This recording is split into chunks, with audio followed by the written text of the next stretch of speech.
leaders, child labor is very harmful as described by the International Labour Organization. And Madam Speaker, for the purpose of my honorable brother from Mbabala, we are lucky that today in Zambia, after a long period, in 2016, the life and the age of a child was defined in our Republican Constitution. Before that, we had various pieces of registration describing a child with different ages, with different age group. It was the government referred to as PF that it defined the age of the child as 18.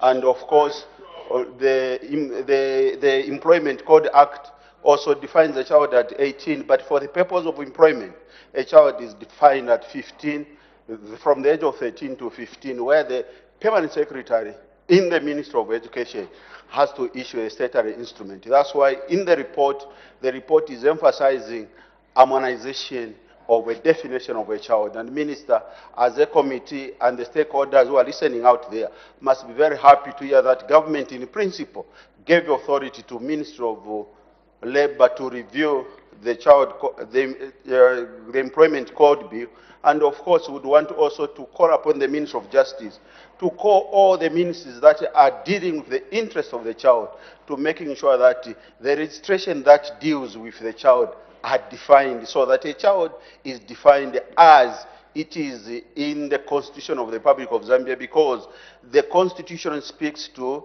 the rights of a child according to United Nations Charter and according to African Charter, to which Zambia is a part.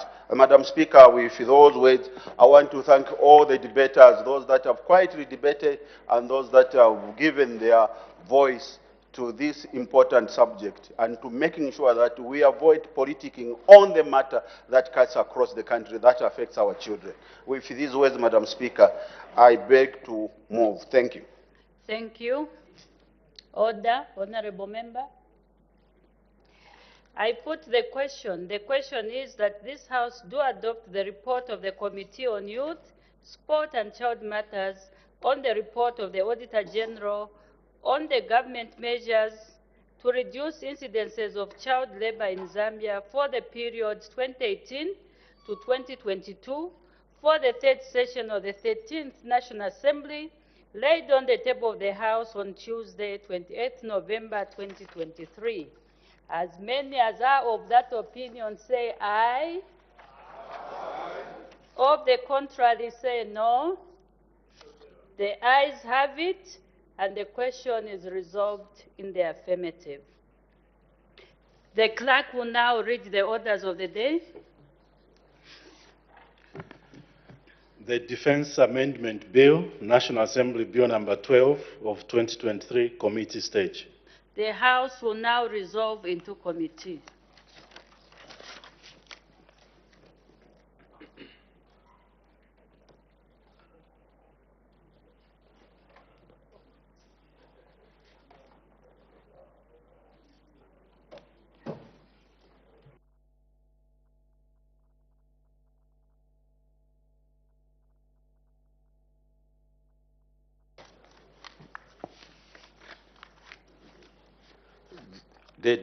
The Defense Amendment Bill, National Assembly Bill number 12 of 2023.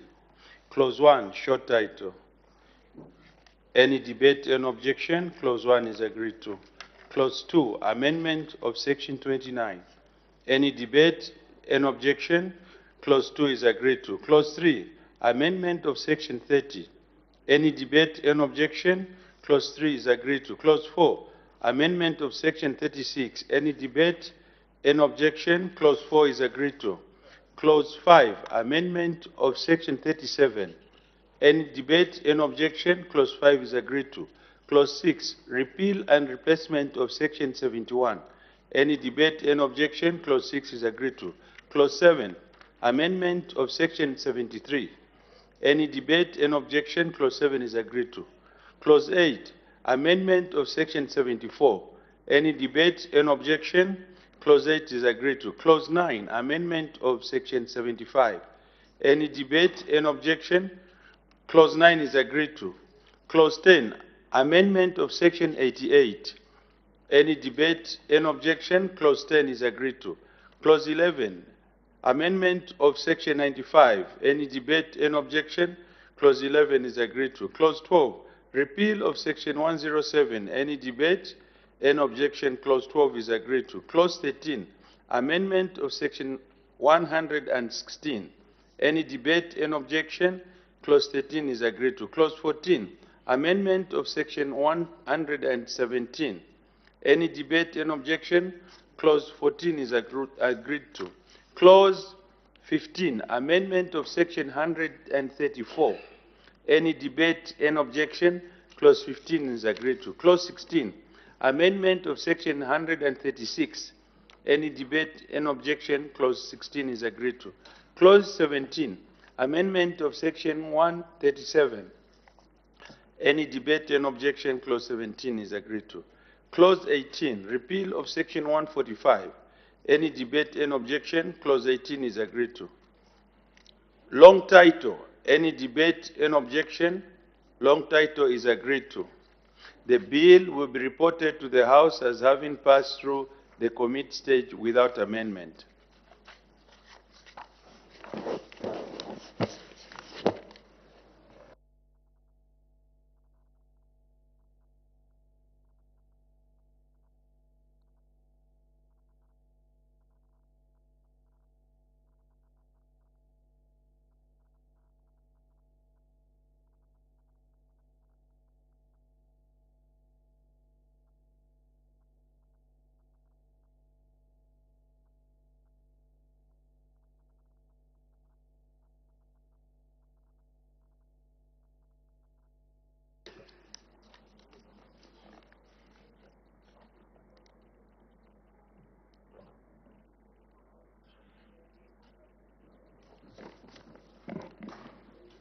Madam Speaker, I have to report to the House that the Committee of the Whole House has gone through the Defense Amendment Bill, National Assembly Bill number 12 of 2023, without amendment. Day for third reading.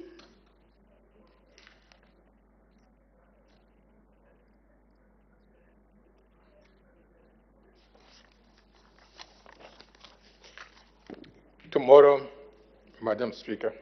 Third reading of the bill to be taken tomorrow. Next order. The Marriage Amendment Bill, National Assembly Bill number 13 of 2023, third reading. The Acting Minister of Local Government and Rural Development. Madam Speaker, I beg to move that the bill be now read the third time. The question is that the bill be now read the third time. Any debate, any objection? The question is agreed to. Let the bill be read the third time. The Marriage Amendment Bill, National Assembly Bill number 13 of 2023. Next order. Estimates of revenue and expenditure, including capital and constitutional and statutory expenditure, Committee of Supply, resumption of committee work. The House will now resolve into committee.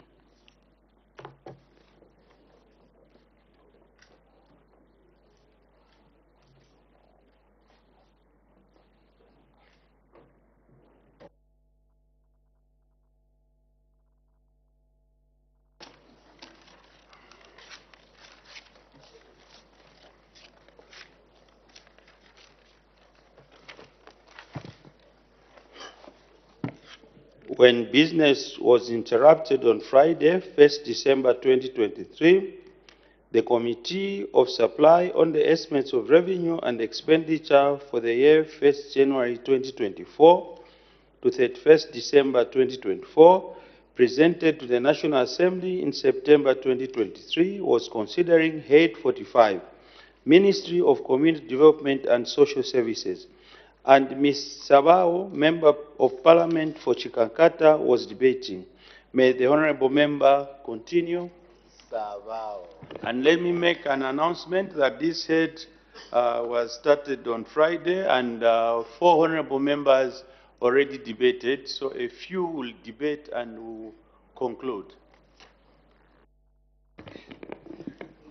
Thank you, Mr. Chairperson, for allowing the people of Chikankata to continue to debate the head 45. Like I said, Mr. Chairperson, I said I'll focus my debate on Keep Girls in School project and Women Empowerment Livelihood project. Mr. Chairperson, under the social cash transfer, we have these two projects.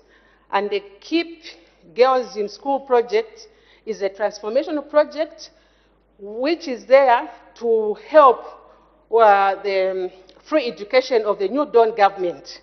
And this project is also there to help in the reduction of early pregnancy and also early marriages among our girl child, Mr. Chairperson. However, Mr. Chairperson, under the same Keep Girls in School, we have a component of sanitary towels. These girls are given free sanitary towels. This is an area that as a society we never paid attention in the past. Mr. Chairperson, this area, it's also a time when girls come of age. And when they don't have access to sanitary towels, girls are forced to drop out of school from the age of from grade 5 to grade 8. Why? When they don't have these facilities, a woman or a girl will lose confidence to participate in activities among other people. Also, they feel like society is neglecting them. But however, under the New Dawn government and using the social cash transfer, we have an opportunity to give our girls such facilities. And when girls have such facilities, it means that they will have an opportunity to have pride and self-esteem within themselves, and they have the opportunity to participate in decision-making of society. Mr. Chairperson, when you look at the social cash transfer project for Keep the Girls in School, the ministry seeks to narrow the gap between men and women in our society. We've been complaining as a society that we have few women in decision-making process. But using this project, we are narrowing the gap so that we have more women in decision-making process. Like we've been saying that where there are no women, there can never be development. Because we are co-partners in development, we need each other. So using this facility, we know that in the next generation, we'll have a lot of women who have an opportunity to participate in decision-making of our country, and we'll see even the levels of development will change in this country. Mr. Chairperson, we are also looking at the Women Empowerment Livelihood project. This is the project that is empowering women economically. When a woman is economically empowered, it means that they have a strong voice, both at household level and institutional level. They are able to participate in decision-making of their country. And using this same project, most of the women are benefiting. I'll talk of Chikankata itself. Under this Department of Social Cash Transfer through the Ministry of Youth, a lot of women in Chikankata, they've been empowered. Hence, they are able to make even decisions. Because when you are not economically empowered, it's very difficult for you to voice out and no one will listen to you because you have nothing to bring on the table. But through this project, our women are working very hard. However, Mr. Chairperson, despite having such opportunities, we also have challenges under the ministry. One of the challenges is that the late transfer of monies to our beneficiaries. We also have people who are getting the monies who don't qualify. Why? Because most of the monies, they are being transferred using manually. So, however, I'll urge the ministry to invest in the digital platforms so that monies will be received by the people who qualify. Unlike what we've been experiencing at the moment, we have the issue of NRCs where people who are underage, they have NRCs. People who are not even vulnerable, but because of the issue of corruption of those officers who are involved in administering this fund, they are able to put people who don't even qualify. But when we use digital platform, it will be able to screen and maintain the right people to benefit. It means that government will be putting resources to the right people, and the face of poverty in this country will change. Like we've been saying always that poverty has a face of a woman. But this ministry is trying very hard. But like I've said, that because of the system that we are still using, the old system of manual system, People are corrupt and they are giving monies to wrong people.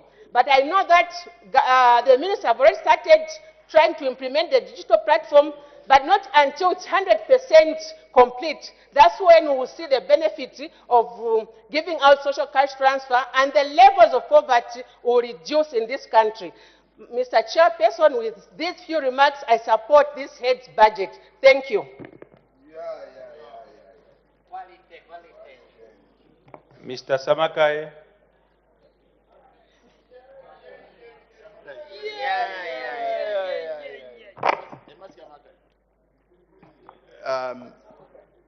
Chairperson, I'm debating the next head.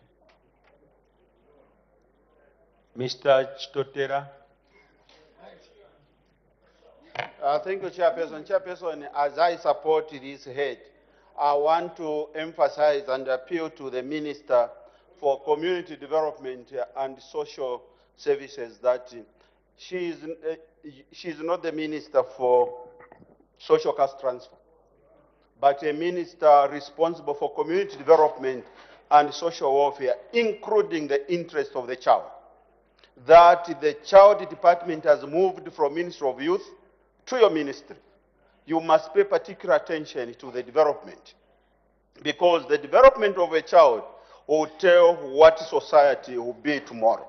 And as chair responsible for child matters here at Parliament, we want to urge the minister responsible for treasure to pay particular attention and to allocate sufficient resources to this department, because this is where we are going to see the Minister for Finance tomorrow. This is where we are going to see the Minister for Education tomorrow. This is where we are going to see the Minister for Community Development coming from tomorrow. But if we neglect the department responsible for child development, then you will sit here and you will be crying year after year, and we will come up with different names that we will give to our children, such as junkies, because we have not given serious investment in the future. Mr. Chairperson, I want to emphasize that the Minister for Community Development, yes, just last week, we considered a very important motion that was dealing with the child who's disabled. And there was an indication that, no, we have introduced that in school. The lobbying of the committee responsible for child development, it is not the children among us, the disabled children, to learn language among themselves. We want the language that can be spoken by the Zambian citizen. We want, when they're speaking to you, you are able to hear. You don't need an interpreter. That is what we are calling for. We want, when you minister, you want to address the disabled people in different capacities. You don't need an interpreter. You can communicate to them direct. So we need to appeal to you that as you come up with the policy framework that looks at the interests of the children, you must take into consideration.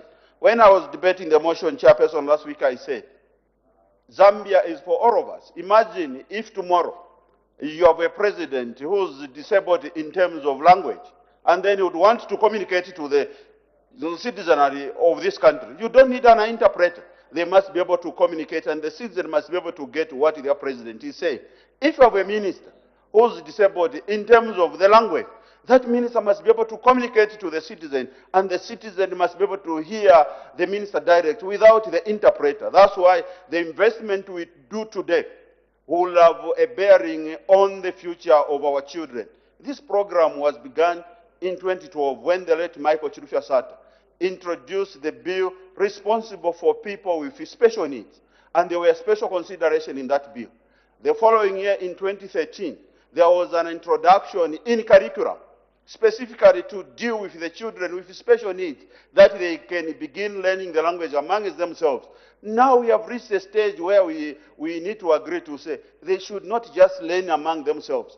This must be a language that all of us in school, our children in school must be able to learn, so that we are able to communicate to each other. That is important, Minister, because that Department of Child Affairs now is in your ministry.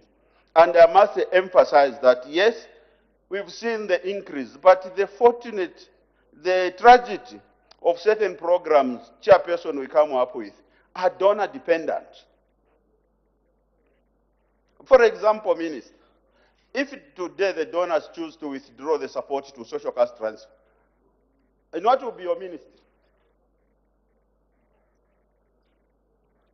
So that began as a project. I remember the time I came to Parliament. It began as a project that targeted only 3 districts in Zambia.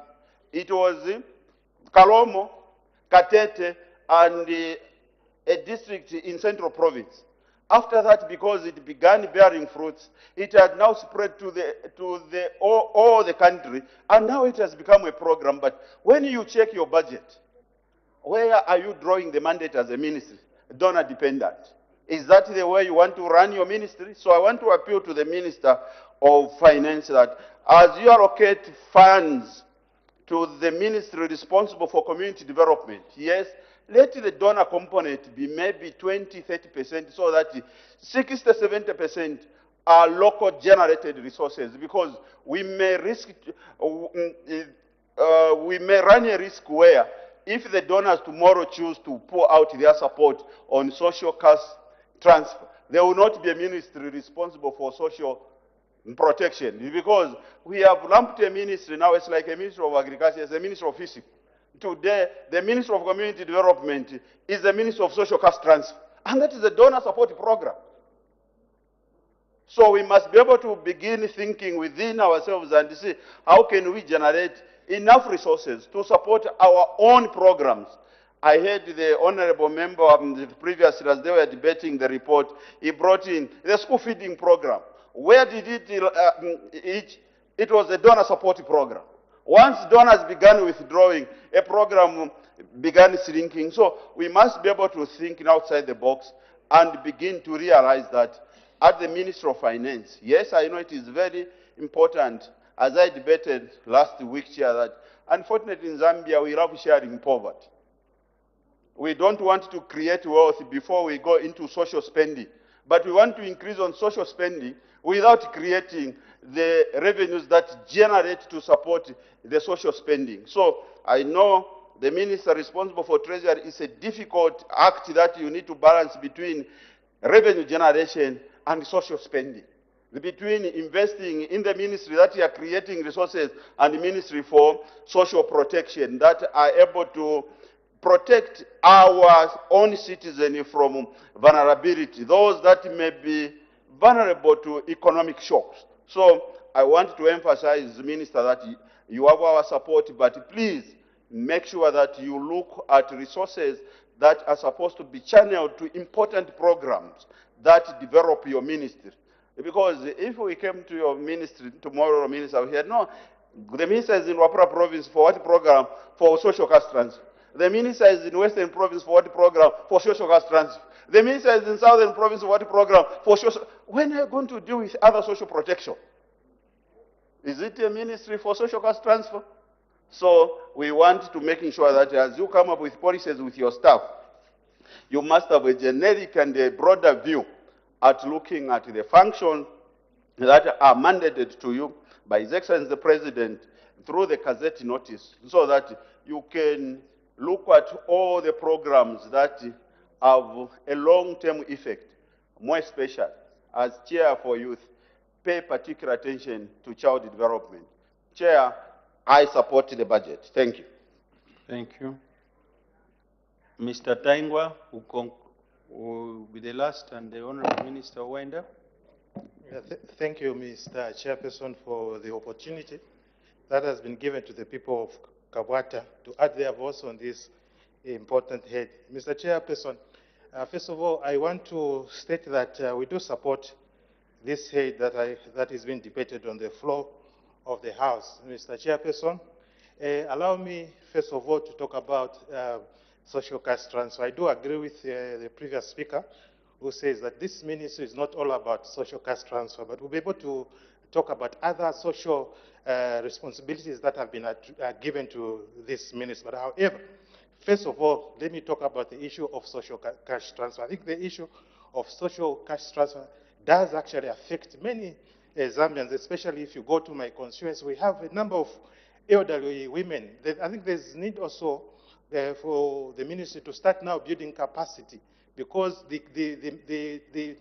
the leaders or the workers at the social welfare, they do not understand what is the need for people living with disabilities. So you find that most of them, they need to actually be educated because they do not understand.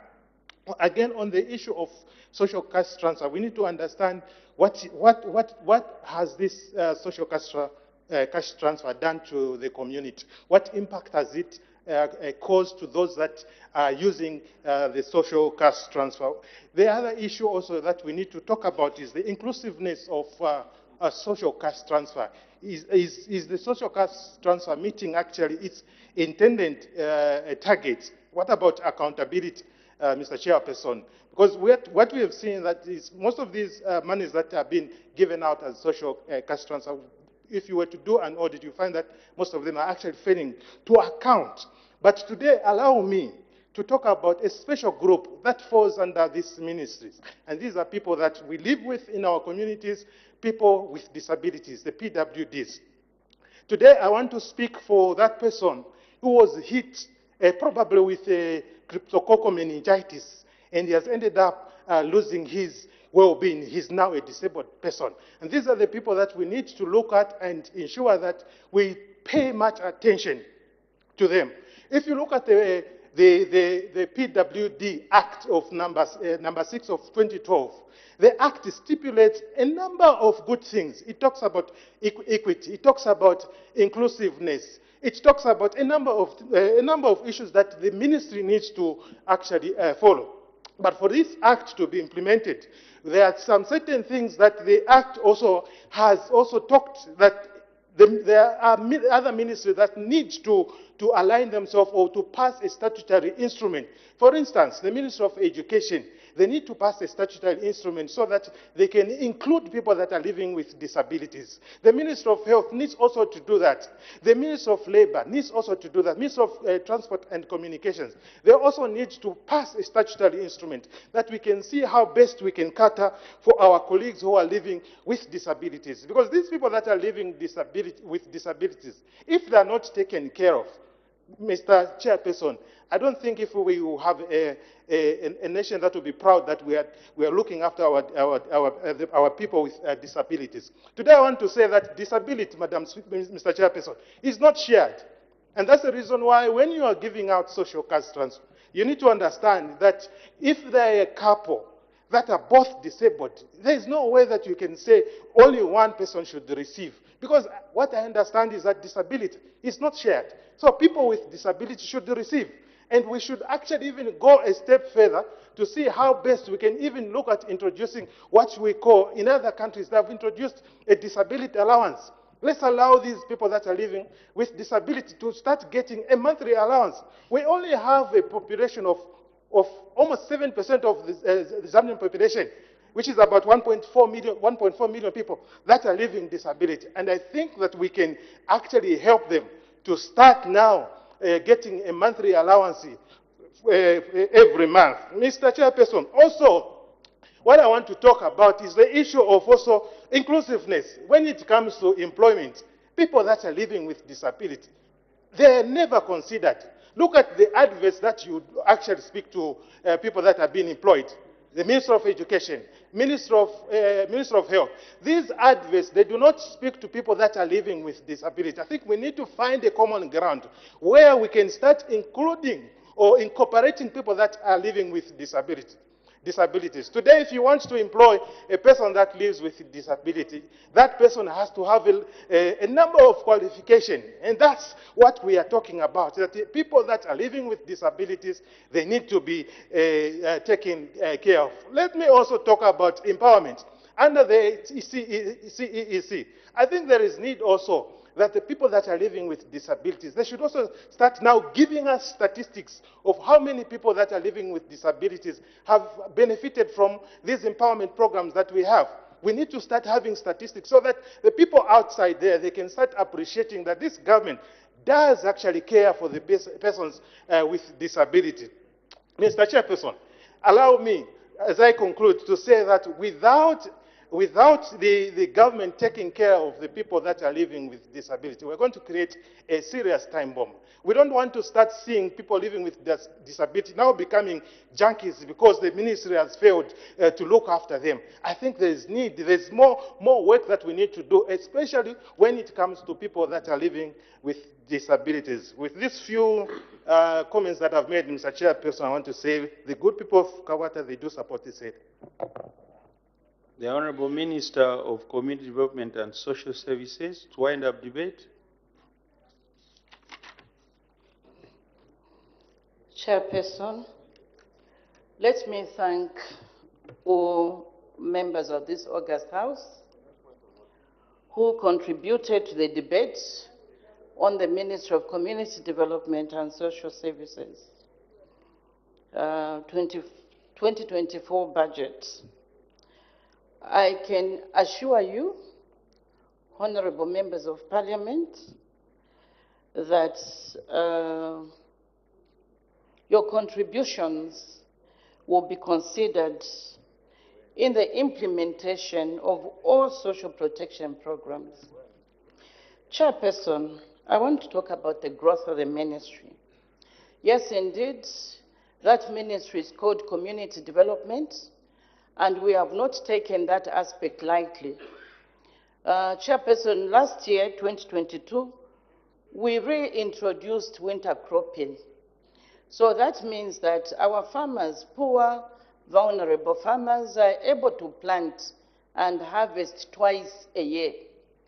And from that finding, we have discovered that winter cropping is actually more reliable and dependable than the rain-fed farming. The risks are lower and it is predictable. Mr. Speaker, Chairperson, women empowerment and livelihoods, we are scaling up to empower more women than to give them arms, social cash transfer. On social cash transfer, we will increase the transfer value from 200 for a household, a vulnerable household, and 400 to a household with a person with disability. We have also enhanced the efficiency in the distribution of social cash transfer. From December 2021, social cash transfer is paid on time. It is now predictable. Mr. Chairperson, we have gone digital. In most of the districts, we are working with the Ministry of Technology to finish with the improvement on connectivity, which is a challenge. Child development. The government, through my ministry, will continue to assist former street kids by giving them startups so they can live independent lives. Chairperson, we will also continue to harmonize and strengthen social protection delivery systems at all levels, at sub-district level, at district level, at provincial level, and at headquarters. This will not only address the multiple causes of poverty and vulnerability, but also promote the graduation of beneficiaries from social protection services. It is here that I appeal to you, honorable members of this August House, to support the graduation process. Being on social cash transfer has got a lifespan of 2 years, as well as food security pack. So I urge you not to politicize the graduation of beneficiaries. And next year, we are going to graduate a number of beneficiaries, add new beneficiaries, and scale up. On social cash, we are moving from 1.1 million households relating to 5.7 million Zambians on a monthly basis to 1.4 million. This would translate to almost 6 million citizens of this country. I want to say to you, honorable members of parliament, that this ministry deals with the most vulnerable and poor in our society. The poverty levels are almost above 75%. So we have over 13 million Zambians in need to be placed on social protection program. So that is the battle that we are fighting in that ministry. Honorable Mr. Tayengwa, Member of Parliament for Kawata, talked about the inclusion of persons with disability. They have an institution called ZAPID, which looks into the welfare of persons with disability, and it is properly funded. We have over 2 million Zambians living with different types of disabilities. For the first time, through our efforts at the ministry, we have accessed over 1 million assistive devices, which will be given equally to all the constituencies in the country before April next year. So in terms of support and inclusion, yes, indeed. Last year, when Ministry of Education carried out the recruitment, I want to announce here that over 250 persons with disabilities were included in that recruitment. In the current recruitment, just yesterday, I had about 300 files on my desk, which we will take to the Ministry of Education. So we are indeed looking into their welfare and seeing that they are indeed considered for recruitments. Chairperson, with those few words, I want to submit and thank the honorable members of parliament. Thank you. The question is that Head 45, Ministry of Community Development and Social Services, head total 5,581,480,127 kwacha stands part of the estimates. Mrs. Katuta.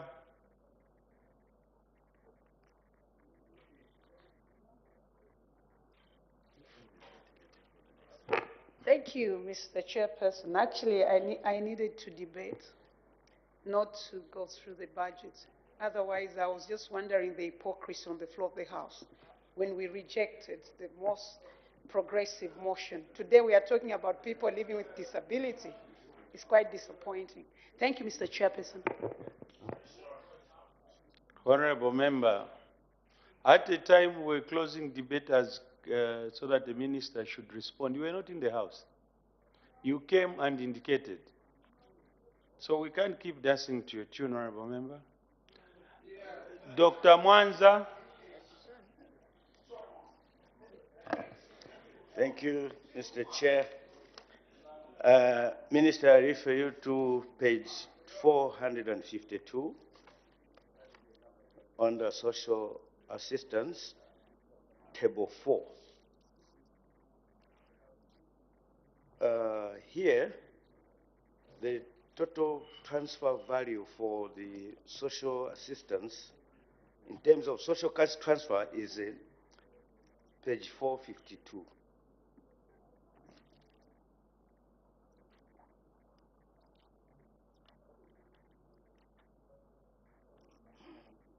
Page 452, 452.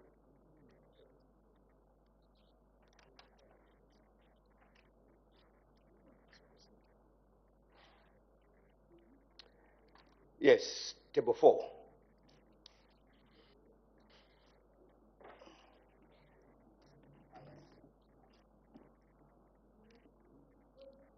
Table 4, transfers.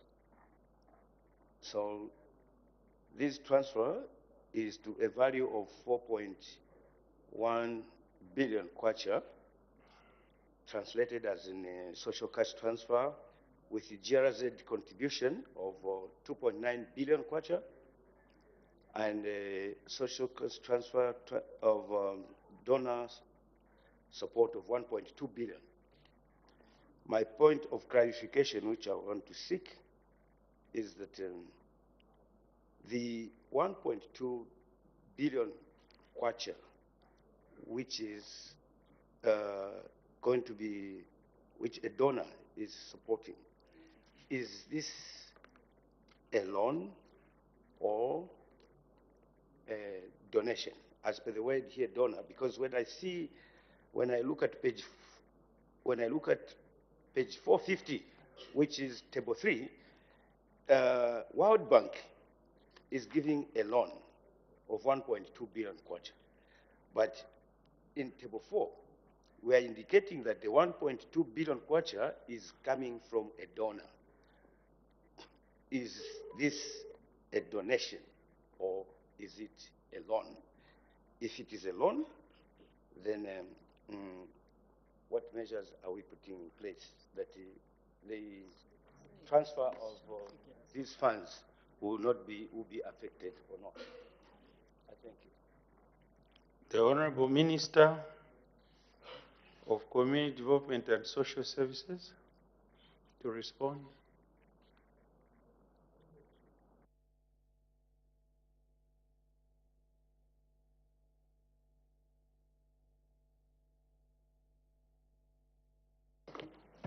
Chairperson, this is a grant from the World Bank. Thank you, Honorable Minister. Mr. Simbao. Thank you, Chairman. Honorable Minister, on page 465, if you look at what we are seeing there, by June 2023, the ministry had done a very good job. They had located 300 families and reunited them to children, and also they had rehabilitated about 1,000 street children. In 2024, the ministry is now targeting 700 families, and it is hoping to reunite 1,500 children back to their families. However, if you look at the budget, last year, 2023, the budget was at 38 million. Now you have reduced the budget to 29 million. It doesn't really tie, because since you are targeting to reunite more families and more street children back to their families, one would expect that the budget would increase. Why is it that the budget has decreased? Thank you. The Honorable Minister of Community Development and Social Services.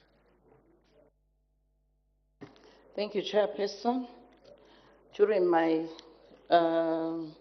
policy statement, I did indicate that we identified parents whose children were living on the streets and reintegrated them back into their families and placed these families on social protection programs.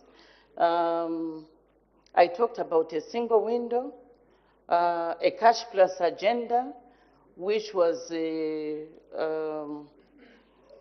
approved by cabinet.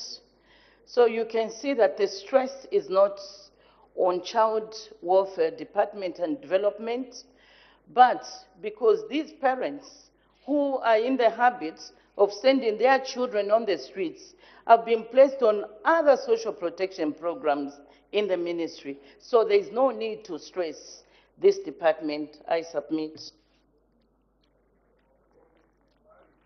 Ms. Nakaponda.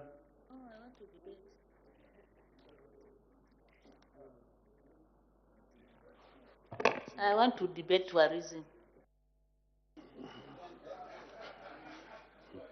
I put the question. The question is at head 45, Ministry of Community Development and Social Services, head total 5,581,480,127 stands part of the estimates. As many of that opinion say aye. Of the contrary say no. The ayes have it. The question is resolved in the affirmative. Head 45, Ministry of Community Development and Social Services, head total 5,581,480,127 kwacha is ordered to stand as part of the announcement. We now move to head 89. Head 89. So before we move to head 89, I've got an announcement to make. Honorable members, we are supposed to move to head 68, Ministry of Tourism. However, by prior arrangement, we shall skip head 68 and move to head 89, Ministry of Agriculture. We shall come later to head 68, Ministry of Tourism at a later stage. This has been done in accordance with Standing Orders 55-1, which allows a presiding officer to alter the order in which business on the order paper is to be dispensed with. I thank you. We now move to head 89, Ministry of Agriculture.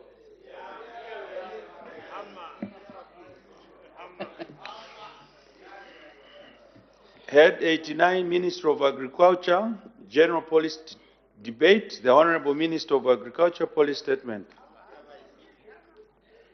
Mr. Chairperson, I thank you for this opportunity to present a budget policy statement in support of the 2024 estimates of expenditure for Head 89, the Ministry of Agriculture. Mr. Chairperson, I will begin my statement by providing a brief summary of the sectors and the Ministry's performance in 2022-2023 farming season and the 2023 financial year. I will then proceed to present a summary of the Ministry's budget priorities and key allocation which has been proposed in the 2024 national budget. Mr. Chairperson, in the 2022-2023 agriculture season, the production of maize increased by 22% to 3.3 million metric tons when compared to the total output of 2.7 metric tons of the maize produced in the previous season. The increase in maize production was realized despite the adverse weather conditions which were generally experienced at different stages of the farming season. Further, on account of the total tonnage of maize produced in the 22-23 farming season and the carryover stocks of 450,000 metric tons from 21-22 season, the country recorded a maize surplus of 479,000 metric tons. We therefore had sufficient stocks to meet the country's human and industrial requirements. Chairperson, the production of millet, cassava, sweet potatoes, groundnuts, and tobacco also recorded increases. This was mainly attributed to the increase in the area planted. The positive trends in the production of other crops apart from maize is a further indication of Zambia's progress in promoting crop diversification and alternative livelihoods among farmers. Mr. Chairperson, as of 25th November 2023, the contracted suppliers under the Farmer Input Support Program managed to distribute 100% of the contracted amounts for decompound and urea fertilizer in the provinces and districts. Mr. Chairperson, as at 1st November 2023, the FRA had procured 347,000 metric tons of maize against a total national production of 3.3 million metric tons. The agency's purchases represented 11% of the total maize produced in the 2022-23 season. Honorable Chairperson, during the period under review, the Ministry managed to partially electrify Luena Farm Block in Kawamba District. In addition, the Ministry completed a land audit of the Solwezi Farm Block in order to take stock of the existing activities and establish the investment priorities in the area. Furthermore, in the farm blocks in Nansanga and Luena, the construction of 100 kilometers of feeder roads commenced. Mr. Chairperson, the Ministry develops seed varieties with different attributes such as drought tolerance, disease, and pest resistance, all of which are important traits in mitigating the impacts of climate change. During the period under review, a total of 26 crop varieties were developed by the Zambia Agriculture Research Institute, ZARI. Additionally, a total of 24 climate-smart varieties were approved and released for commercialization in the past sitting of the Variety Release Committee in September 2023. This, therefore, means that the released varieties will soon be available to farmers on the open market. Honorable Chairperson, allow me to now present a summary of the Ministry of Agriculture's budget priorities in the 2024 proposed national budget. The 2024 budget allocation for the Ministry of Agriculture is 12.7 billion, of which 1 billion will be supported by various development partners. Honorable Chairperson, through Farmer Input Support Program, we will continue to provide subsidized inputs to 1,024,434 in the 2024-25 farming season. The migration of FISIP to the electronic system will continue, and in the following season, a total of 74 districts will be serviced under the new and efficient electronic system. To support the implementation of this program, a total of 8.5 billion has been allocated to the Farmer Input Support Program. The government, through the Ministry of Agriculture and the Zambia Credit Guarantee Scheme, will continue to implement a sustainable agriculture finance facility to benefit those with the capacity to borrow affordable credit for agricultural purposes, the credit window.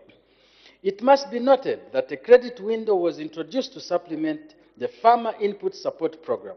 The two programs will run concurrently and benefit different groups of farmers. Honorable Chairperson, the Ministry will continue to strengthen the delivery of extension services in 2024. In this regard, the Ministry intends to procure motorbikes and vehicles in order to relieve the transport challenges faced by extension workers across the country. In addition, the Ministry will also procure extension toolkits, e-extension tablets, and rehabilitation of extension camp houses, as this will supplement the Ministry's recent investment in extension infrastructure, tools, and equipment. We have also allocated resources towards the construction of camp houses in areas without decent accommodation for field staff. We will further rehabilitate farmer training centers to enhance extension services delivery. In total, an allocation of 166 million has been set aside to support the delivery of agriculture extension services in 2024. Honorable Chairperson, our ministry has continued to invest in irrigation infrastructure across the country to mitigate the effects of climate change and to support crop production and productivity.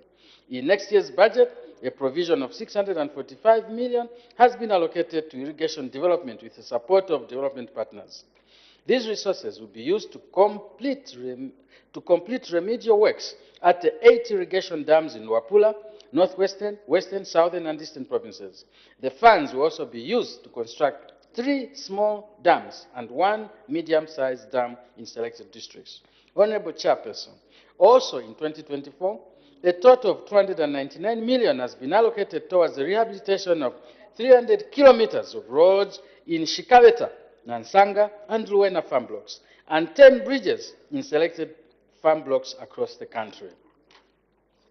Honorable Chairperson, the infrastructure will serve the public whilst also ensuring that the stakeholders within the farm blocks have decent road networks to conduct their businesses. In addition, the ministry will also construct 200 kilometers of power line in Shikaweta, Ruswishi, and Nansanga. In order to increase the labor productivity and reduce burden of manual work on the smallholder farmers, government has allocated 6 million to support the promotion of agricultural mechanization through this allocation. The ministry will increase access to mechanical power by providing mechanization services at the soon-to-be-established mechanization centers. Honorable Chairperson, the ministry will continue to develop high-yielding climate-resilient varieties for key cereals, legumes, and oilseeds in order to make them readily available to farmers. In this regard, the focus of the ministry's activities will include research in early maturing seeds, drought-resistant varieties, and varieties tolerant to the fall armyworm. Therefore, in the 2024 budget, government has allocated 135 million towards agricultural research. This allocation will be used to conduct research in key crops such as maize, rice, sorghum, millet, soybeans, cassava, wheat, And in addition, the funds will also go towards the rehabilitation of upgrading research infrastructure in parts of the country. Mr. Chairperson, the Minister has allocated 1.7 billion for the procurement and maintenance of strategic food reserves in the 2024 agricultural marketing season. This allocation will facilitate the restocking of national strategic reserves and the procurement of a minimum of 300,000 metric tons of maize. Further, 86.2 million has been allocated to facilitate operation costs at the FRA. Honorable Chairperson, in 2024, the Minister has allocated 63.5 million to agricultural training institutions. The funds will support the operations of the training institutions as well as the rehabilitation and upgrading of training infrastructure as a means of delivering quality services. Honorable Chairperson, as I conclude, allow me to state that the 2024 budget builds on the foundation and budget priorities that the New Dawn government has set since assuming office in 2021. Having highlighted the key programs in the Ministry's 2024 budget, I would like to take this opportunity to urge all the honorable members of Parliament to support the budget and the Ministry's priorities in the next financial year. Honorable Chairperson, all I would now say is thank you. Thank you, Honorable Minister. Mr. Mtachalo. Thank you very much, Mr. Chairperson, for giving me this opportunity on behalf of the people of Chama North to make some contributions on this particular head, very, very important head, head 89. Mr. Chairperson, I mean, it is a fact that this particular sector employs the majority of our people, especially us coming from rural constituencies. Although this sector employs the majority of our people, but in terms of contribution to gross domestic product, it's only about 20%, which I believe is not a success story. And I think as a government, we must put in practical measures for us to grow this particular sector. We have heard these statements from the unit government. No, we are going to diversify the economy. Agriculture should be the main economic driver. The MMD government, the PF government, now the New Dawn government. But we are not seeing really practical measures put in place to grow this particular sector because the delivery of farming inputs, I think, is a source of grave concern. We thought that by this time the New Dawn government had settled, but it's like they have not, the New Dawn government has not settled because up to this time, the majority of our people, yes, fertilizer has gone to district depots, but the majority of our people, especially in rural areas, they haven't yet received the fertilizers in far outlying areas. And with this onset of the rain season, we expect that it will be difficult for our people actually to access this fertilizer, meaning that that is going to undermine food security. This government is targeting to increase maize production 10 million metric tons by 2027. Earlier on, I said that for us to reach that target, what measures are we putting in place? Because up to this time, people are still sharing fertilizer, which definitely compromises the yield. So I believe that we must be able to take holistic measures. I'm a member of the Agriculture Committee, and we have been interrogating a number of stakeholders. If you look at even the contribution of 400 kwacha, we personally, I believe that I think it is important as a nation for us to increase more people to access these farming inputs. I'm sure if there can be some slight improvement, that way we also increase the number of beneficiaries.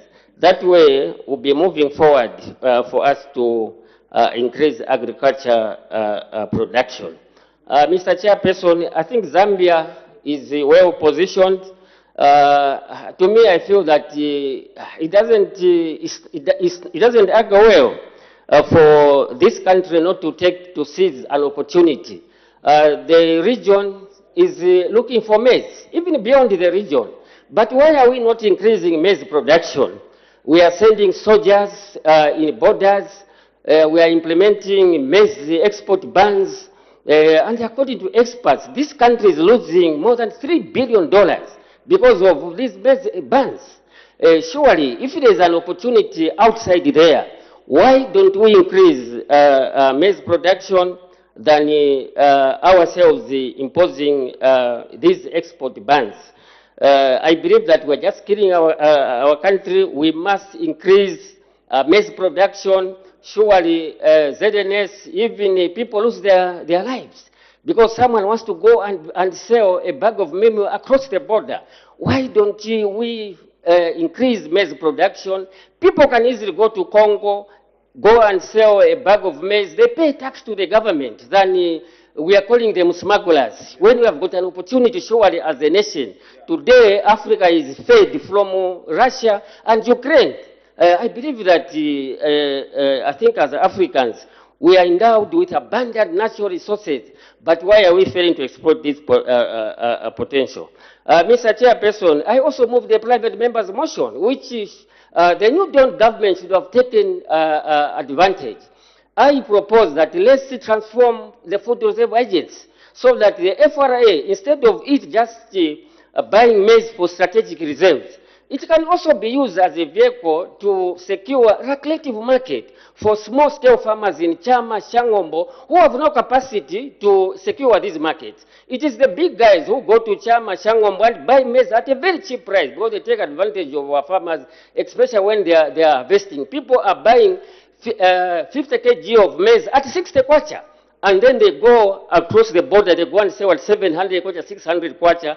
A farmer who grows maize remains poor, but a person who does not grow maize becomes rich. So we said, why don't we say FRA is transformed until when they meet the food reserve, then FRA, the excess maize, can be exported on behalf of a small-scale farmer who has no capacity to export maize.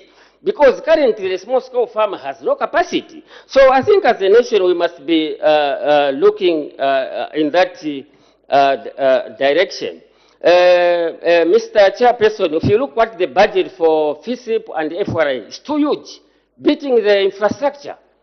I mean, it's unprecedented. You cannot have a huge budget on FISIP and FRA beating infrastructure because there cannot be any investment in a country where the infrastructure is very poor. We are depending on PPP, private-public partnership. Surely, private-public partnership, yes, it's a good model. But you find that if we rely very much on PPP, we find that there will be very less successes in terms of infrastructure development. So some of these resources, if we help these small-scale farmers to secure a market, they will be able to buy their own fertilizer. I don't think that a person in Chama, surely, if we assist this farmer, you are able to export maize to Congo or to Kenya at 500 kwacha a bag. Surely, do you think a farmer can fail to buy his own farming imports? They can buy their own farming imports. To me, that is the only way we are going to free resources so that those resources can be channeled towards feeder roads construction, ensuring that our people have access to electricity, ensuring that our people have access to irrigation facilities. That is the only way we are going to mechanize farming. Otherwise, it will just be a talk from Kaunda up to this time. It will be a talk, and we're not going to achieve a success story. So with these few ways, I feel that we still have a mammoth task to ensure that we transform our agriculture sector so that it can contribute significantly, 20% contribution to GDP, to gross domestic product. To me, I think it's too low. Because all this is because we have not really helped to grow this particular sector. So with these few remarks, I support this budget, but please, going forward, let's take holistic measures for us to revolutionize the growth of the agriculture sector. Thank you, Mr. Chairperson. Thank you. Mr. Karengo? He's not. Thank you, Mr. Chairperson, for giving me an opportunity to echo something on this aid. Mr. Chairperson, from the onset, I must indicate that we are supporting this budget. Honorable Minister, you have highlighted that you spent about 645 million kwacha towards irrigation, which is a very good thing, But Honorable Minister, there are issues that your ministry must also address. When we talk about irrigation, we know that most of these center pivot that comes in this country are not manufactured in this country. And most of the distributors that distribute these center pivots are dealers who are not Zambians. Honorable Minister, we expect your ministry and through 2024 budget to ensure that even the local people of Zambia are helped to be dealers of some of farming inputs and equipment so that we can lessen the burden some of the farmers are paying. Why am I saying so? I'm one of the persons that have been supporting farmers in Mukushi and many other parts of the country. They are paying a lot of money. They are paying a lot of money to these dealers who overcharges them. But if these things are localized, if they are nationalized to the local people, I think our farmers will have an advantage. Honorable Minister, when it comes to farming loans, our people are getting out there. People are appreciating. We know that FISIP is not the only way that we can save this country. But when we go the direction of loans, it means that these funds, they will be reused from time to time. However, when we look at the profit margins in agriculture, it's not all that good, it's not all that big. The 12% that has been proposed by our government to those that are getting loans, Honorable Minister, 12% is too much. Our people are crying. There is need for us to look into that issue. Honorable Minister, or rather should I say Mr. Chairperson, the issue of farming inputs, I want to appreciate that our government has delivered farming inputs everywhere in the country, but challenges are still there where others don't get farming inputs in time, where others also don't get all the packaging that they're supposed to get. Honorable Minister, my idea and the idea of the people of Kabushi is that your system should do better. We know that you are doing okay, but should do better so that verification of every documentation is done before rain season. Before rain season comes in, Mr. Minister. Honorable Minister, as I conclude, I want to support this budget. And the people of Kabushi are also happy. The fact that next year the monies have been increased from around 11 billion to 12 billion, though the increment is not that much. We were expecting a lot. I support the budget, Mr. Chairperson. I thank you. Mr. Mwambazi.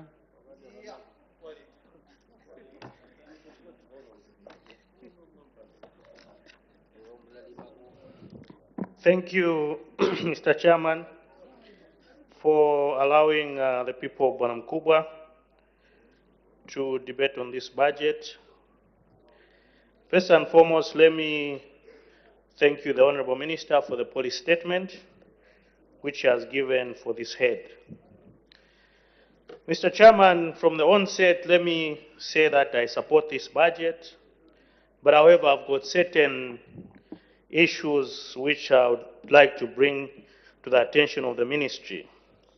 First and foremost, I've looked at the budget allocation for FISIP, 9.1 billion in 2023 and 5.8 8 billion in provision for 2024. Mr. Chairman, even as I do support this head, I just want to comment that it's important that the Minister of Agriculture comes up with a robust system to ensure that necessary measures are put in place in terms of procurement of agriculture inputs to ensure that the government from the onset can save the much needed funds. I think from time to time in this House we've debated and looked at how the government, if it had a robust procurement system in which they can procure some of these inputs in good time, then government can save colossal sums of money. So I do appeal to the minister to ensure that there's policy direction in that aspect.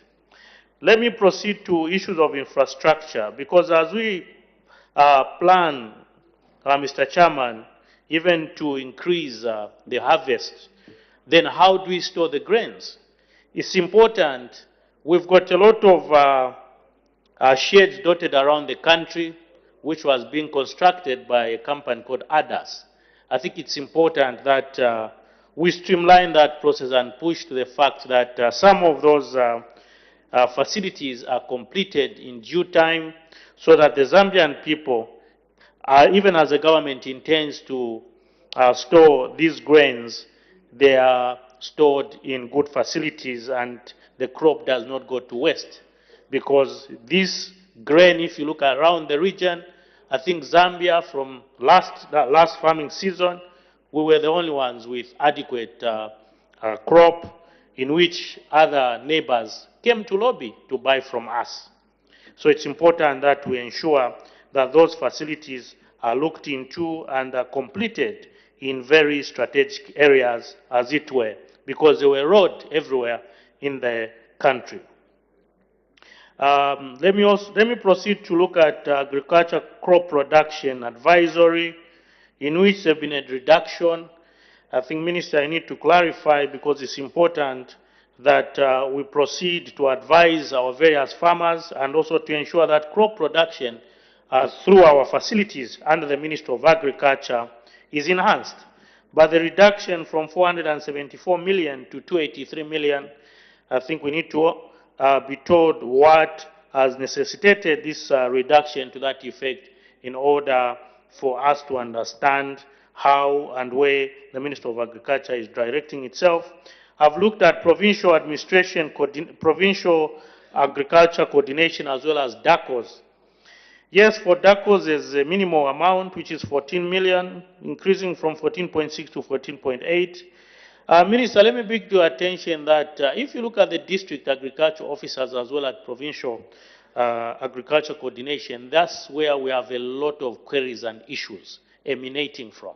So I think it's important that our colleagues in those provinces and districts are adequately funded, and also to ensure that they can carry out their mandate effectively.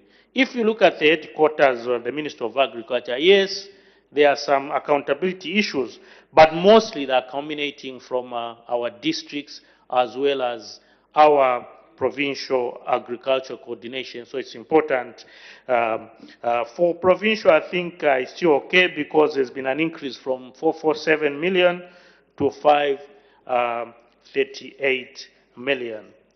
Let me proceed to comment on Irrigation Development Support System, which is IDSP, which is one of an important aspect to ensure that farmers, not only in farming blocks, have got adequate irrigation systems.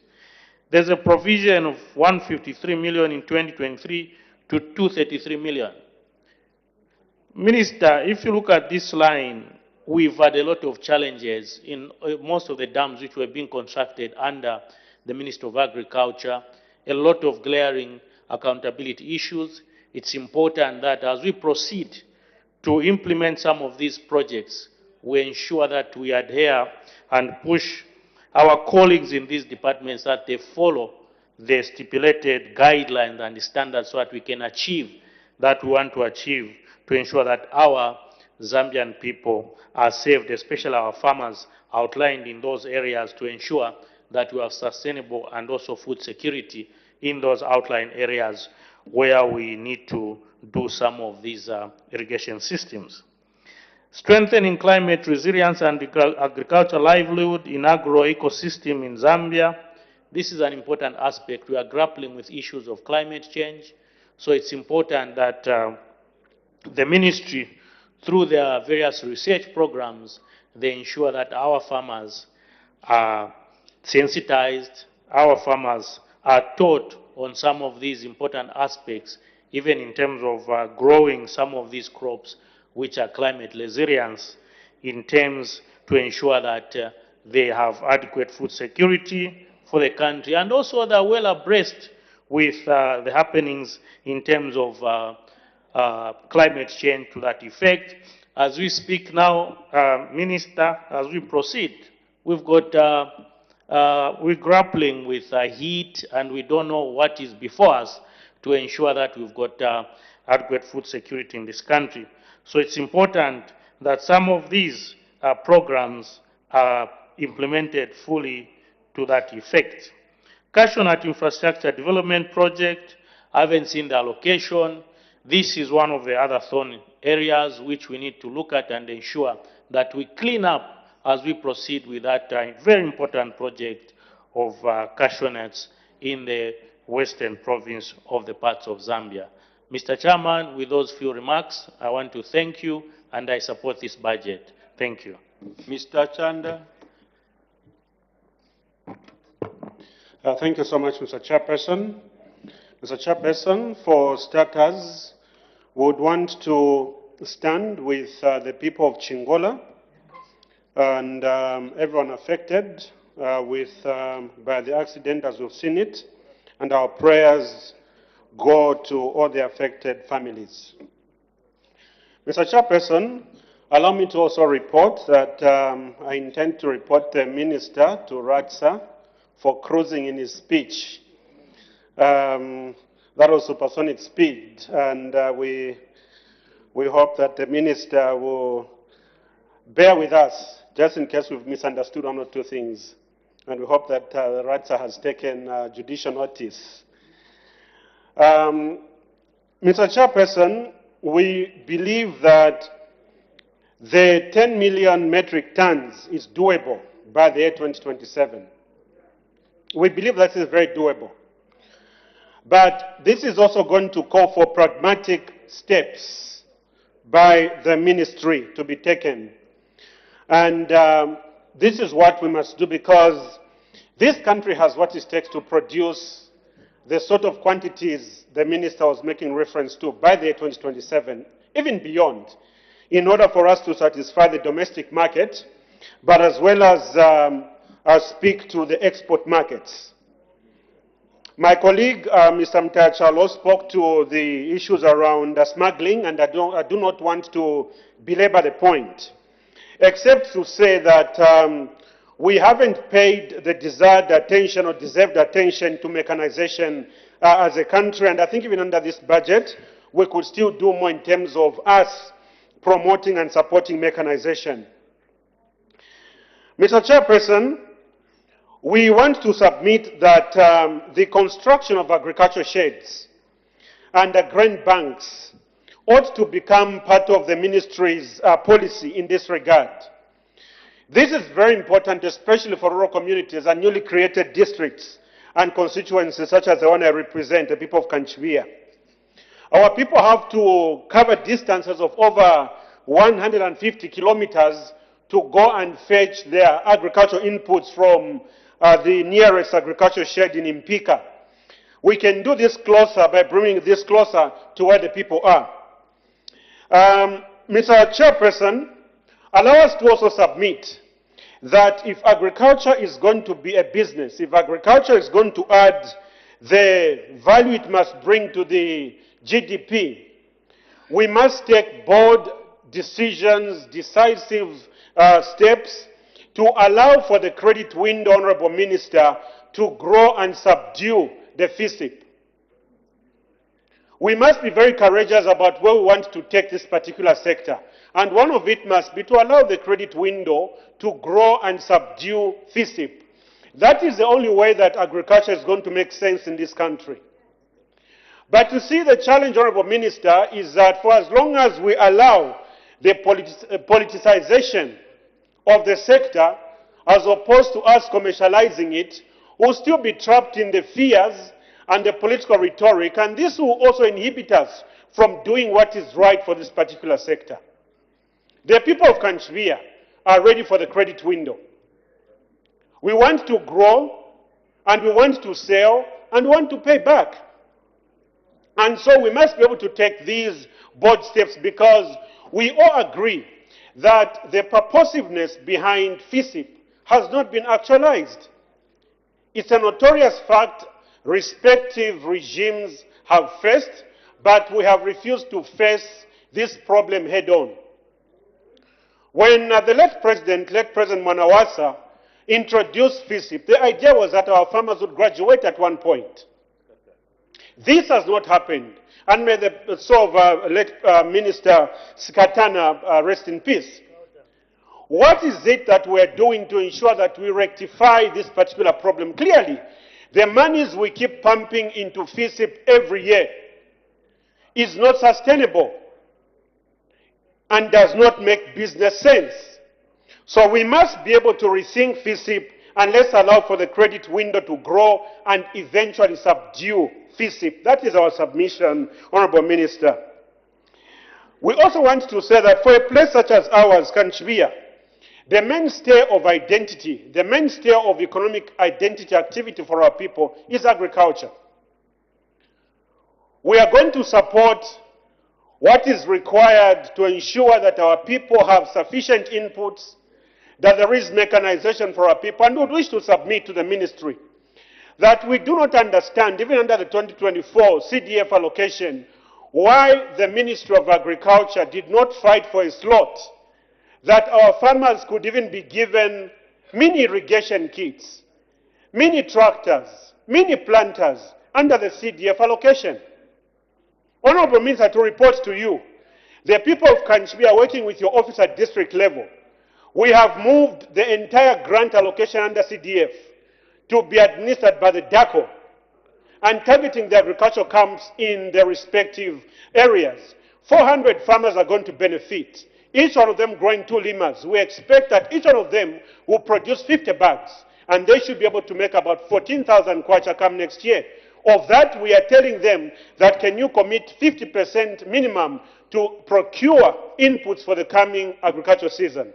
But what we are saying is that we need even the agricultural sector to be supported under the CDF allocation. Irrigation is key. Mini irrigation kits, mini tractors, mini planters, that will make a huge difference, especially for those of us coming from rural areas. Rehabilitation of accommodation or houses for our people, agricultural staff in our areas is commendable, Honorable Minister, and Kanchvia is benefiting from this particular location, and we say thank you. But we are saying that we can do more, Honorable Minister, in ensuring that we provide transport for our people, for hardworking agricultural staff. DACO's office does not really have a vehicle we can depend on, so most of the times we are giving them the CDF vehicle for monitoring of projects, for them to go around and ensure that they monitor the projects, agriculture-related projects under CDF. So again, we are making a plea to the Minister and the Ministry, Honorable Chairperson, that remember Kanchvia in terms of transportation for DACO. They do not have it. Value addition becomes important, and the missing link when we speak to the farming blocks, and that conversation needs to be amplified more and more. The need for us to restore agricultural land, Mr. Chairperson, as we keep using fertilizers, becomes important and must become a key component whenever we are planning for this particular sector. Mr. Chairperson, we must be able to ensure that as we grow, in order to meet the national food demand, we must also be ready to grow for the for the export markets. Lastly, let us also invest in growing healthy foods. Mr. Chairperson, with those few remarks, we wish to submit and support this allocation. Mr. Singombe. Thank you very much, Mr. Chairperson, for giving me and the people of Dundumwezi to say a few things on the Ministry of Agriculture. Allow me to state that Dundumwezi supports this budget. And I want to state that I think Ministry of Agriculture requires our support. When you look at where we're coming from, especially this year, I've heard a number of people complaining about the high prices of mealie meal. And if we support this ministry, Mr. Chairperson, I think it will be something that we shall not talk about. Instead, look at how we can thrive in agriculture. Agriculture, Mr. Speaker, or Mr. Chairperson, is very important, and I want to state that the minister has made very serious attempts to ensure that agriculture becomes a very serious business. Minister, you've done quite well, and I'll be able to demonstrate areas where the people of Southern Province and Dundumwezi in particular are very excited at this time. One is the marketing for this year. The marketing season this year was extremely well. Last few years, or maybe the few years in the past, you agree with me that even when we were standing here to debate for means of agriculture, farmers were not yet paid. But I want to register to you that as I stand here, everyone in 2023 has been paid. And I think this is one record that people are saying that they are very, very grateful, because now they are able to receive their money on time, they are able to do their businesses on time, they are able to prepare for the next season. I think this is very good. Secondly, I think the increase of the floor price assisted a lot of Dundumwezi people. Now I have a challenge of a lot of accidents with motorbikes, because a lot of them actually have now bought motorbikes. Honorable Chikote was in my constituency on Sunday, and he agree with me. He was shocked actually that where are these motorbikes coming from? I said, 3/4 of these motorbikes were bought in this year. Why? It was as a result of the lucrative business that you put in agriculture. So please keep it up. That's what people want to see. They want to see after selling of their maize, they're able to buy something. If you go to Choma today, maybe in the past few months, you would be shocked that are there people who are distributing free mattresses. Every woman this year was carrying a mattress on her head from a shop to a vehicle that takes her or him to the vehicle. This is something that I've seen in my area.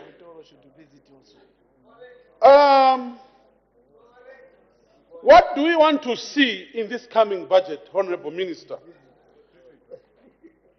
While we have these good things that we have recorded, we still have a bit of challenges. Honorable Minister, I agree with you when you state that you have delivered inputs to district 100%. It's something that we have seen. But of course, we have individual challenges where we come from.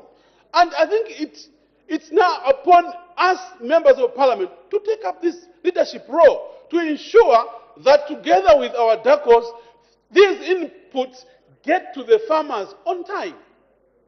Now, one other area, how should we ensure that, Honorable Minister, that these inputs go and reach the farmers on time? For example, 2021, I saw the Minister of Southern Province then sitting down with the Minister of Defense, and they did allow defense to go and mop the maize away from unsafe places to safe areas. Why can't we do the same? We need to ensure that our inputs, Honorable Minister, reach to the doorsteps of our farmers on time. What we are seeing now is not very desirable. Can we come up with a system that a farmer has his or her inputs by the end of September? That way, a farmer will plan properly. I know there are farmers who plan their hectareage, but by the amount of seed that they can afford to buy. But for me, it is the fertilizer that makes me plan how many hectares of maize I'm going to plant. But if I don't receive fertilizer on time, then it's very difficult to prepare. Now, Honorable Minister, what I wanted to see in the coming year, one, the distribution of empty grain bags, I think is one area where our government is not doing too well. This year, we had situations where farmers did not get their empty grain bags on time. Instead, they ended up buying empty grain bags which are not to the standard of FRA. And this is the cost, by the way. You allow a farmer to go and buy an empty grain bag at 5 kwacha, which grain bag actually will not take him or her anywhere, because at the end of the day, they have to use FRA bags. So please, can we ensure that we give our farmers empty grain bags on time? Let us give reputable companies who can support your agenda to grow agriculture to higher levels. The other thing, Honorable Minister, is the payments, I think, to the transporters. Sometimes it delays, but transporters, I think they're a little bit better. But I think where we are not doing too well is on those people that we use to stack the maize.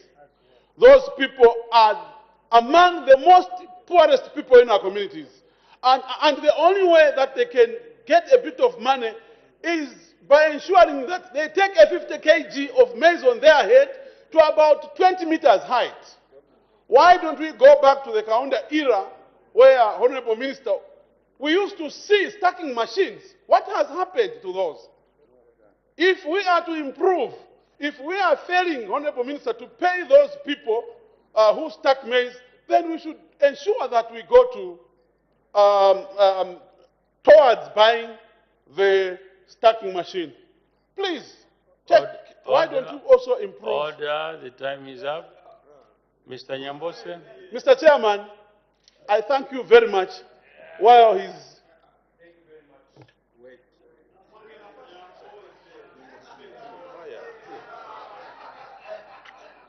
Thank you very much, Mr. Chairperson, to support the budget for Ministry of Agriculture.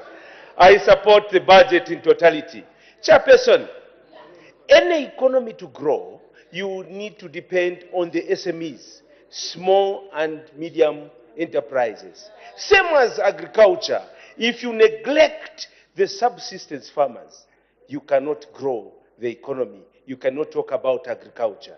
Zambians are in the subsistence sector. And this is my debate today, Chairperson, to focus on the FISIP towards the small-scale farmers. Chairperson, whenever agriculture comes, you see the number of people indicating to debate. In Tumbuka, we say, palibi, paliminga. Palibi, paliminga. When it is dark, in the bush you are walking, then there are thorns. And this is the message to Mr. Minister of Agriculture. When you see people indicate, that means there are issues we sort out. I salute and commend the new Dawn for distributing inputs for the first time on time. And I commend the new Dawn for giving the Zambians 280 kwacha per bag of maize. Number one, Zambians and people of Chasefo are happy. However, the issue or my point of departure is the FISIP management. Honorable Minister, this is where the issue is. We can talk of mechanization. We're talking about the Zambians, the majority who are waiting for their fertilizer. Honorable Minister, it should be the starting point. You have procured, you have distributed. We want you, Honorable Minister, to come down in the distribution system. How many of these bags of fertilizer, Mr. Chairperson, go to the intended farmers? When you come to Chasefu, the intended farmers are sharing on plates. Mr. Chairperson, this FISIP, the sharing has not started today. I'm one of them who have told people we have not started sharing. In 2017, when I started my campaigns, people were sharing worse than none. So this thing may not end, and you cannot tell people stop sharing their 50 in a cooperative. They are contributing, and themselves they know what to do. Order, order. As the time is 1840 hours, I interrupt the proceedings and committee work stands adjourned. The Committee of Supply will report progress and ask leave to sit again.